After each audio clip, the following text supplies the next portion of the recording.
The Big Alien Dare. The big room was full of weird noises. Aliens from all over the galaxy sat in tall chairs. They looked down at the small stage. Their eyes were fixed on a single human. John Smith stood there, feeling very small. He was the first human to ever step foot in the Galactic Council. His heart was beating fast, but he tried to look brave. The head alien, a tall blue creature with 4 arms, spoke. Its voice boomed through the room. "Humans," it said, looking at John. "You think you're ready to join us in space?" John nodded. "Yes, we do. We've come a long way. We want to be part of this big space family." The room filled with laughter. Some aliens held their sides, others slapped their knees, or what looked like knees. John felt his face get hot. "You? Part of us?" A red alien with big eyes said between laughs. "You can't even leave your own solar system." Another alien, green with tentacles, waved them around. "I bet they still think light speed is fast." John tried to speak, but the laughter was too loud. He felt anger growing inside him. These aliens didn't know humans. They didn't know how tough humans could be. The blue-head alien raised its 4 hands. The room got quiet. "Humans," it said, looking at John again. "You want to prove you're ready? Fine. We'll give you a chance." John's eyes lit up. This was it. A chance to show what humans could do. But the alien wasn't done. "There's a problem in the galaxy. A big one. We need someone to fix it." "What kind of problem?" John asked, feeling excited. The alien's face got serious. "Monsters.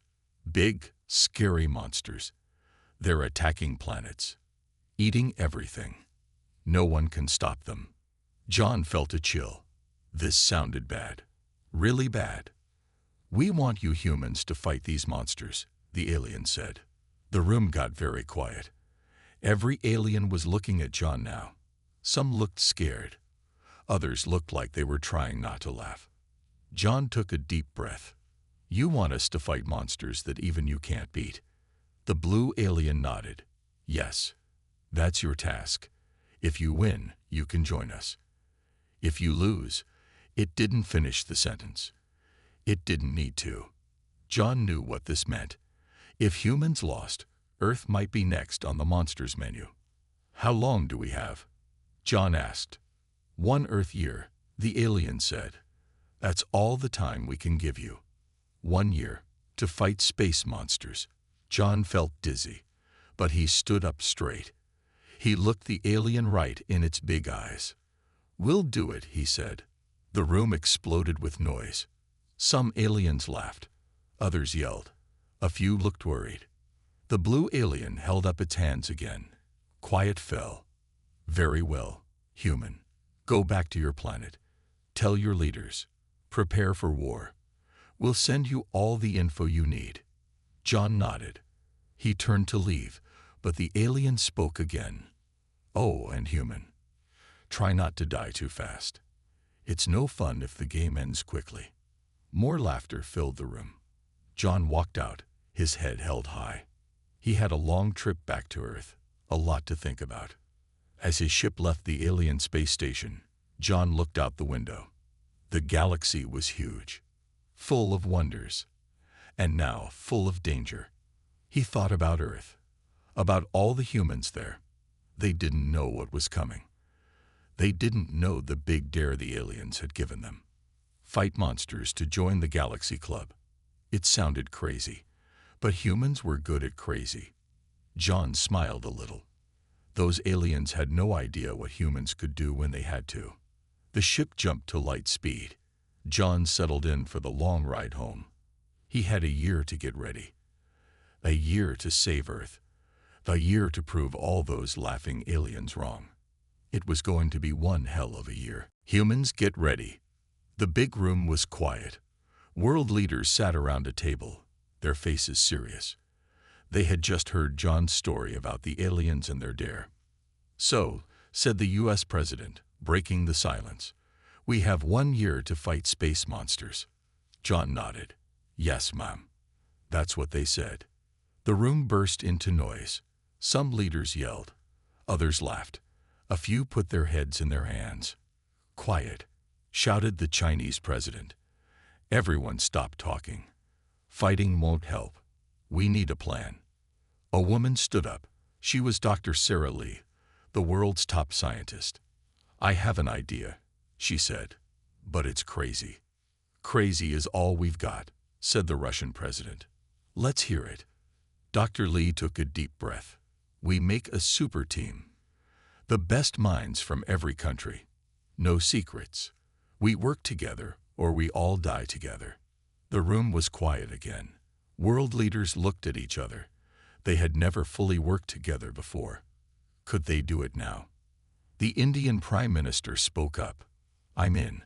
This is bigger than our countries. It's about Earth."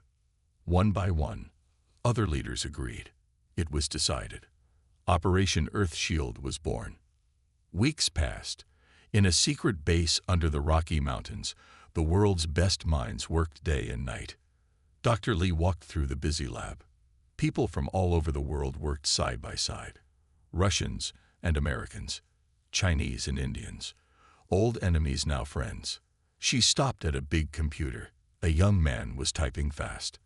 "How's it going, Alex?" she asked. Alex looked up, his eyes red from lack of sleep. "I think I've got something, Dr. Lee. Look at this." On the screen was a weird-looking gun. "It uses sound waves," Alex explained. "Really, really loud ones. Might hurt the monster's ears." Dr. Lee smiled. "Good work. Keep at it." She walked on.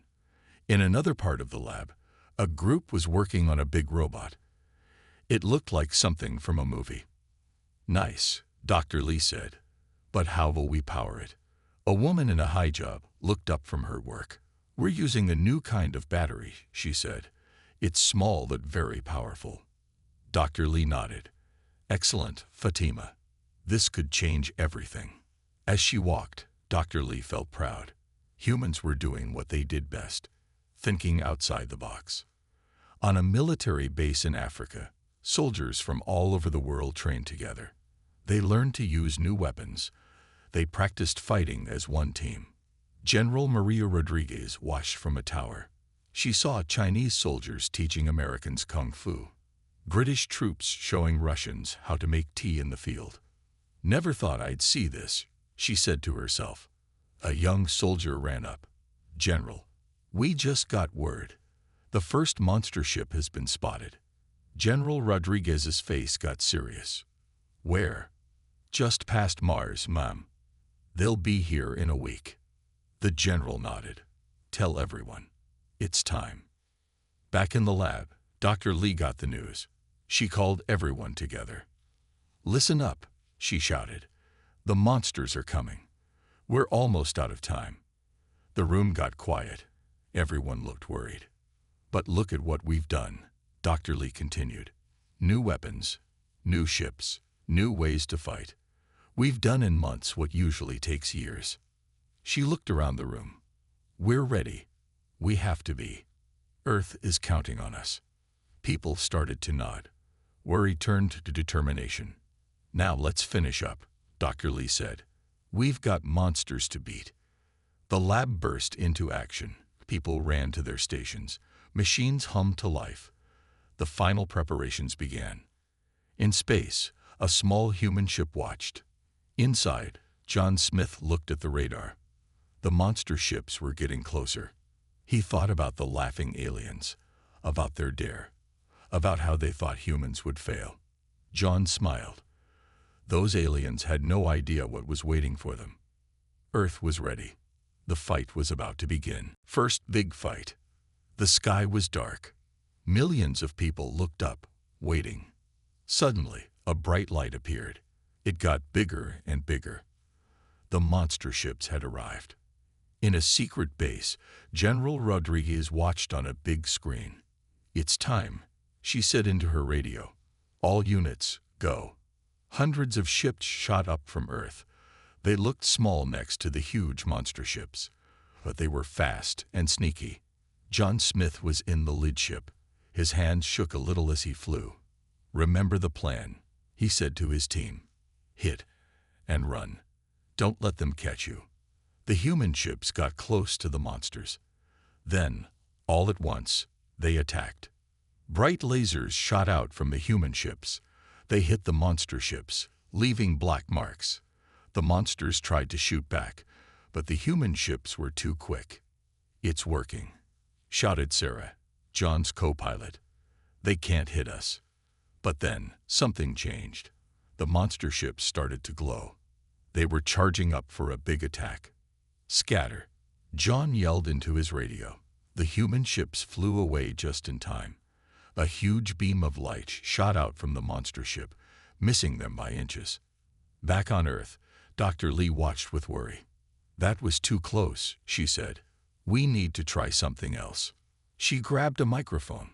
"Attention all ships. Use the sound weapons now." In space, John heard the order. He pressed a big red button on his control panel. A high-pitched noise came from his ship. Other human ships did the same. The monster ships started to shake. The sound was hurting them. "It's working," John shouted. "Keep it up." The monsters tried to fight back, but they couldn't aim straight. The sound was making them dizzy. On the big screen in the base, General Rodriguez smiled. "Now's our chance," she said. "Send in the big guns." From behind the moon, huge human ships appeared. They were hiding there, waiting for this moment. These ships had the biggest weapons humans had ever made. The big ships fired. Huge explosions lit up space. Monster ships started to break apart. In his ship, John cheered. "We're winning," he shouted. But the fight wasn't over. The biggest monster ship, right in the middle, was still okay. It started to change shape, growing long tentacles. "Watch out," John yelled. The tentacles reached out, grabbing human ships. They crushed them like toys. "We need help," Sarah cried into the radio. "They're too strong." On Earth, Dr. Lee had an idea. "The robot," she said. "Send in the robot." From Earth, a giant robot shot into space. It was as big as the monster ship. In its chest was a very special weapon. The robot flew straight at the monster ship. Its tentacles tried to grab the robot, but it was too strong. The robot got close and opened its chest. A blinding light came out. It was brighter than the sun. Everyone had to look away. When the light faded, the big monster ship was gone. Just gone. The other monster ships started to run away. They were scared now. In his ship, John couldn't believe it. We did it," he said softly. Then louder, "We did it." Cheers filled the radio. Every human ship was celebrating. They had won their first big fight. Back on Earth, people came out of their homes. They looked up at the sky and cheered. Strangers hugged each other in the streets. The whole world was celebrating. In the secret base, General Rodriguez shook Dr. Lee's hand. "Great job, Doctor," she said. "Your inventions saved us." Dr. Lee smiled. "It wasn't just me. It was all of us, working together." In space, John looked at the Earth. It looked so beautiful from up here. "We did it, everyone," he said into his radio. "We protected our home." As the human ships flew back to Earth, news of their victory spread across the galaxy. The aliens who had laughed at humans were not laughing now. They were surprised. Some were even a little scared. Humans had won the first big fight, but everyone knew this was just the beginning. The monsters would be back, and next time, they would be angry. But for now, Earth celebrated. They had faced their first big test in space, and they had passed. Things get tough. The party was over. Earth's big win didn't last long. The monsters came back, and they were angry. John Smith stood in the ruins of New York. Tall buildings lay broken like toys. The streets were empty. He looked up at the sky, full of dark monster ships. "They adapted," he said into his radio. "Our old tricks don't work anymore."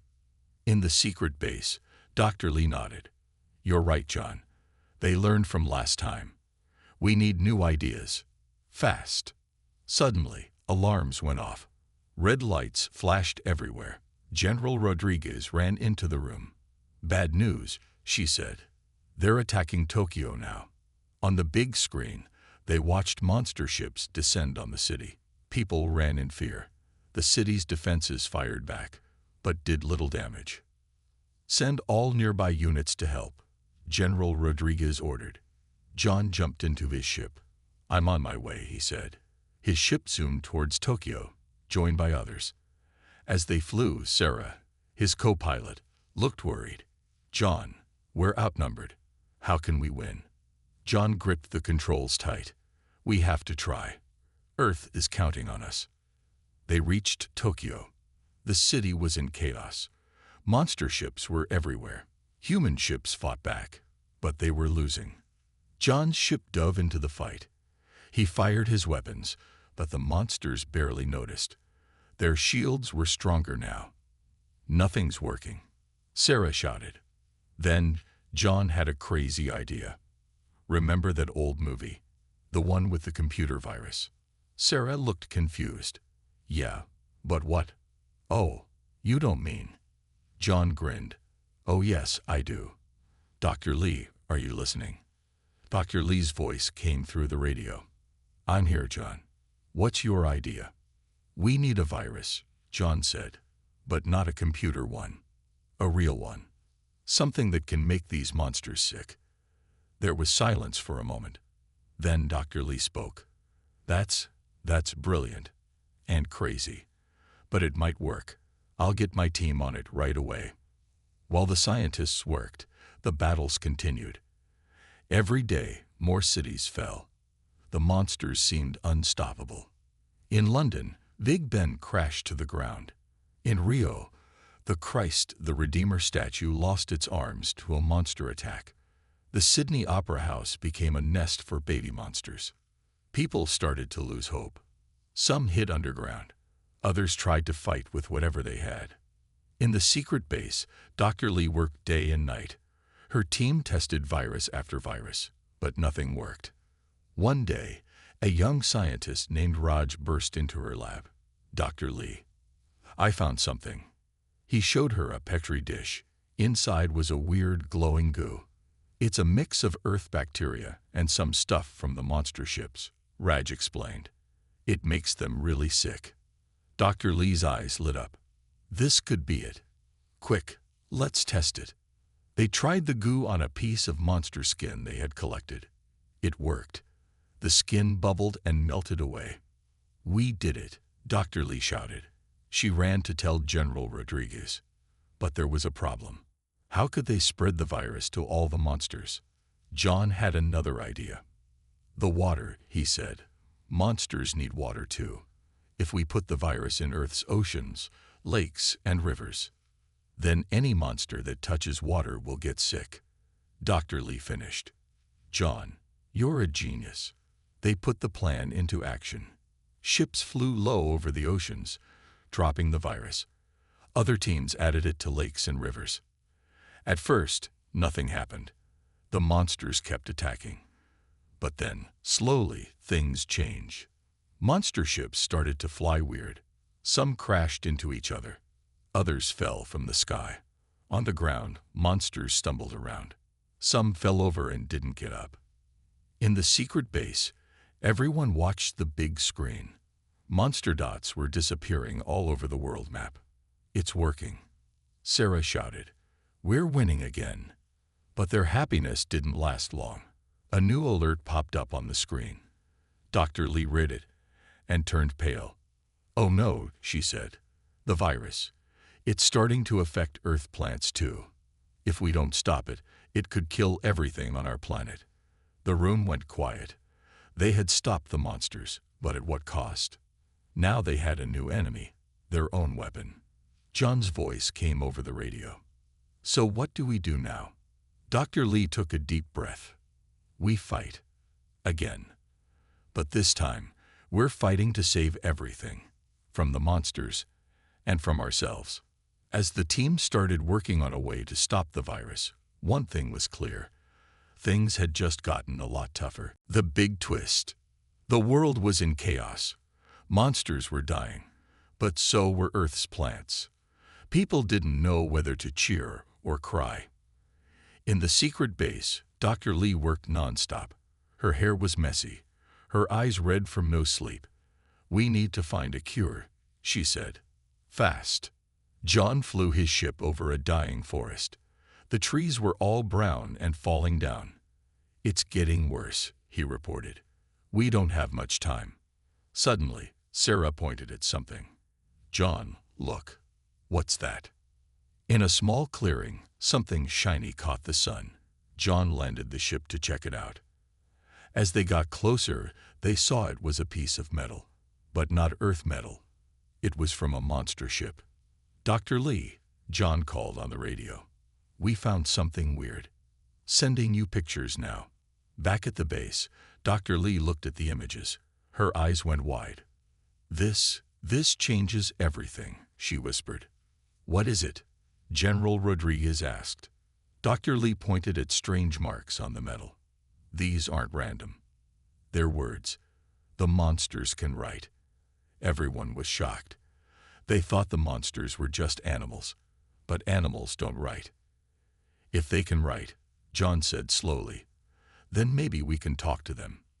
It was a crazy idea, but they were out of options. Dr. Lee got to work. She studied the monster language day and night. After a week, she had a breakthrough.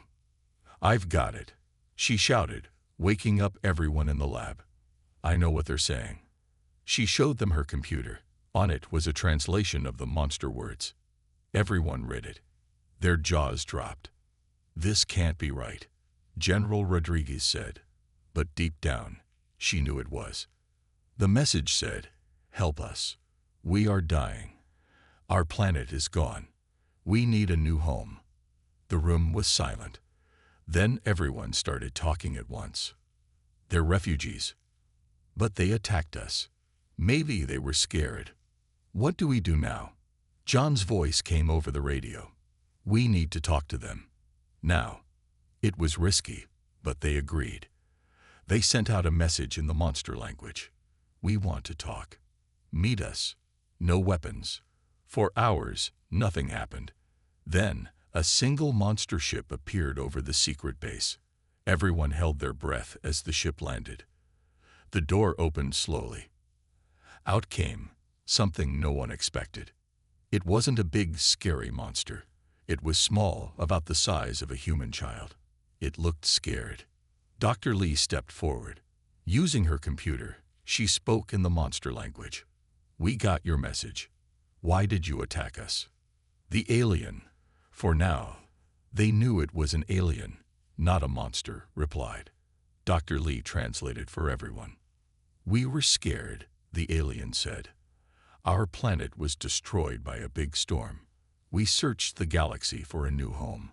When we found Earth, we thought you might hurt us. So we attacked first.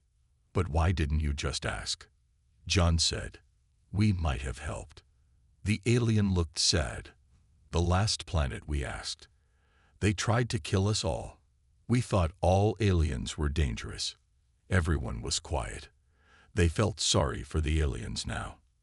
"What about the big ships and tentacles?" Sarah asked. The alien touched something on its arm. Suddenly, it grew big and scary, just like the monsters they had been fighting. "It's a suit," Dr. Lee realized. "They're small, so they built big suits to survive in space." The alien shrank back to its normal size. "We're sorry," it said. "We were wrong to attack. Can you forgive us?" It was a lot to take in. These monsters weren't monsters at all. They were scared refugees who made a big mistake. Dr. Lee turned to General Rodriguez. "What do we do?"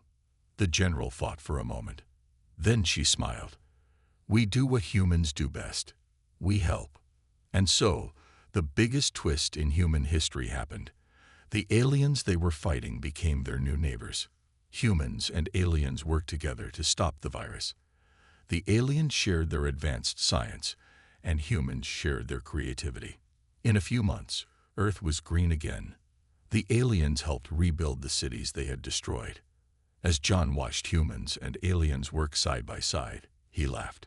"Wait till the Galactic Council hears about this," he said. Sarah grinned. "Yeah, they thought we'd fight the monsters. Instead, we made peace with them." The universe had thrown Earth a big curveball, but humans had hit it out of the park. Now, they weren't just saving Earth. They were showing the whole galaxy a better way. Humans win. The sun rose over a changed Earth. Cities buzzed with activity, but not just human activity. Small alien figures worked alongside humans, rebuilding what was once destroyed. John Smith stood on a hill, watching the new world unfold.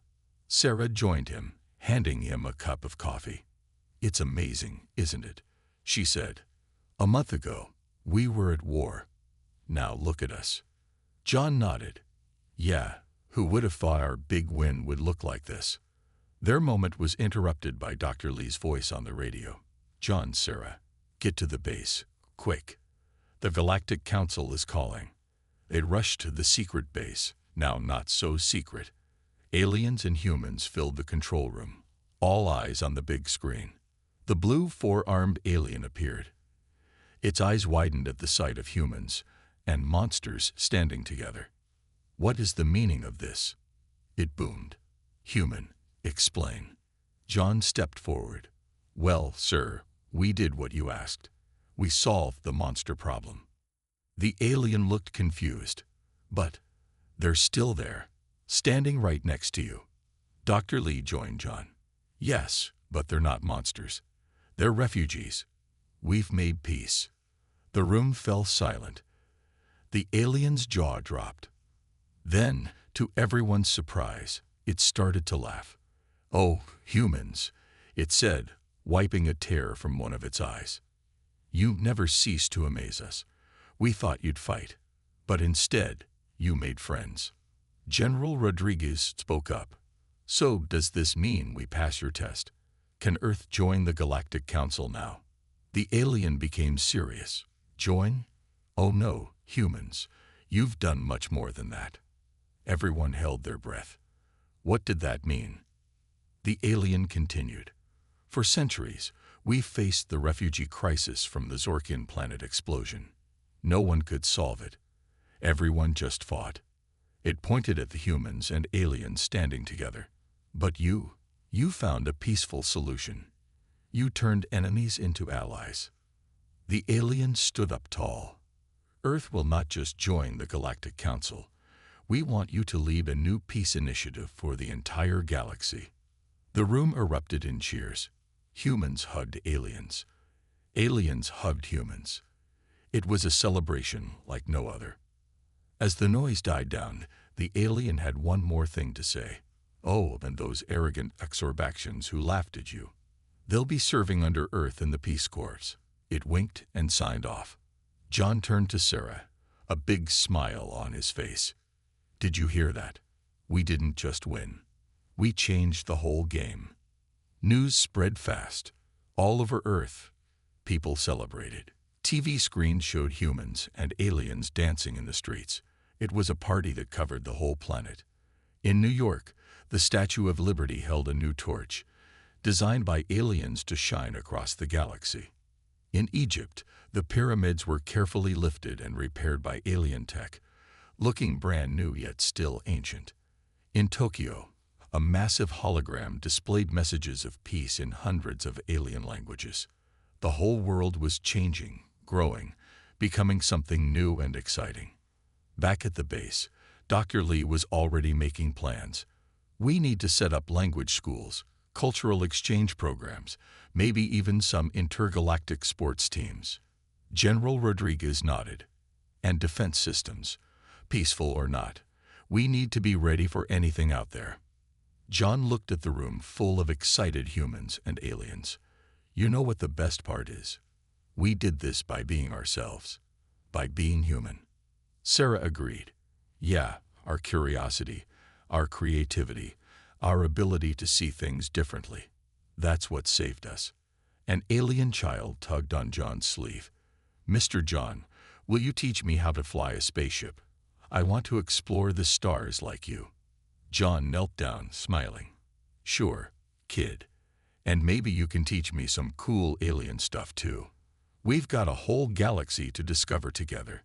As night fell, people across Earth looked up at the stars. But now, instead of fear, they felt excitement. Those tiny lights weren't just beautiful anymore.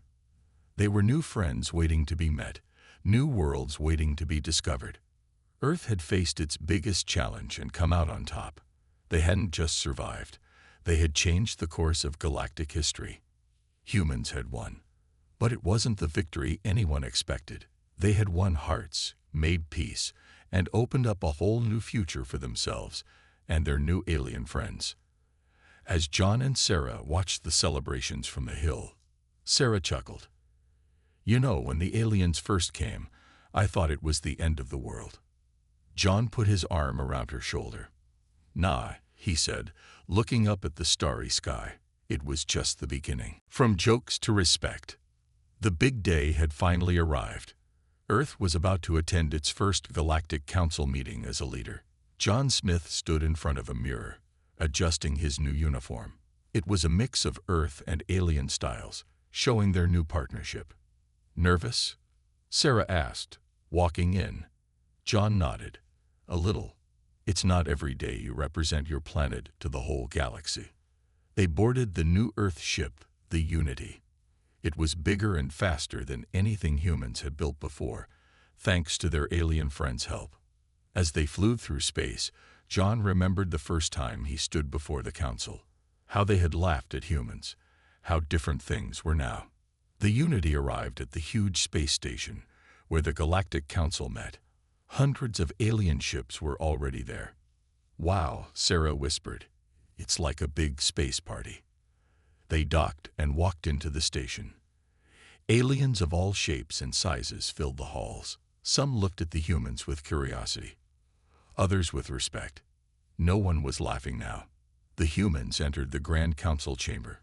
It was even bigger than John remembered. The seats were arranged in a circle, with Earth's new spot right at the front. As they took their seats, John noticed the Exorbaxians. They were the ones who had laughed the loudest at humans before. Now they looked nervous. The head alien, the tall blue one with 4 arms, called the meeting to order. "Today," it said, "we welcome Earth to the Council, not just as members, but as leaders of our new peace initiative." The chamber filled with applause and alien sounds of approval. John stood up to speak.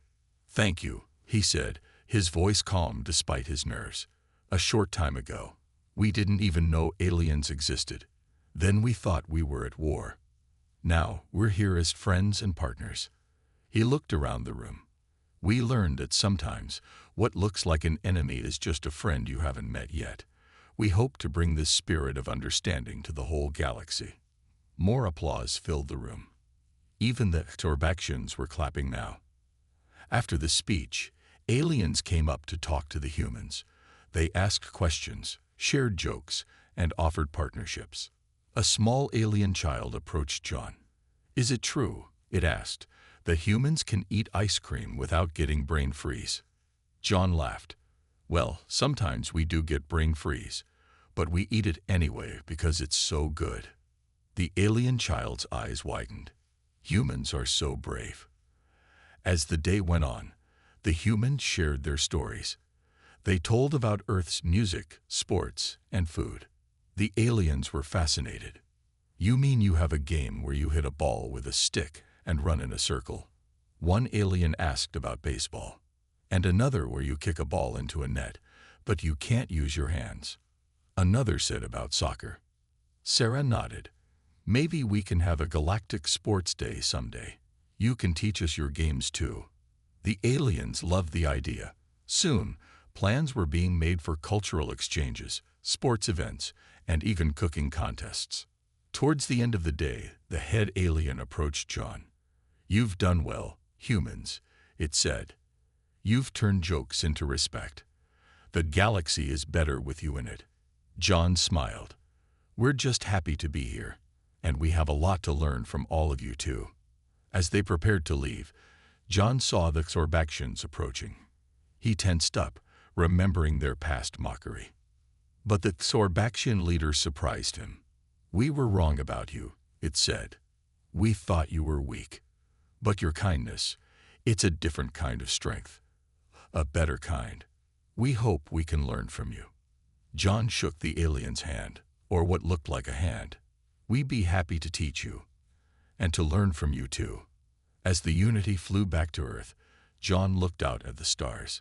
Each one could be a new friend, a new adventure. Sarah joined him. "Quite a change from when we first came here, huh?" John nodded. "Yeah, we came as jokes. We're leaving as respected leaders." "So what's next for humanity?" Sarah asked. John grinned. "Well, I heard there's a planet that's all water on one side and all desert on the other. Sounds like a perfect spot for the galaxy's first beach party." Sarah laughed. "Only humans would think of that." "Exactly," John said.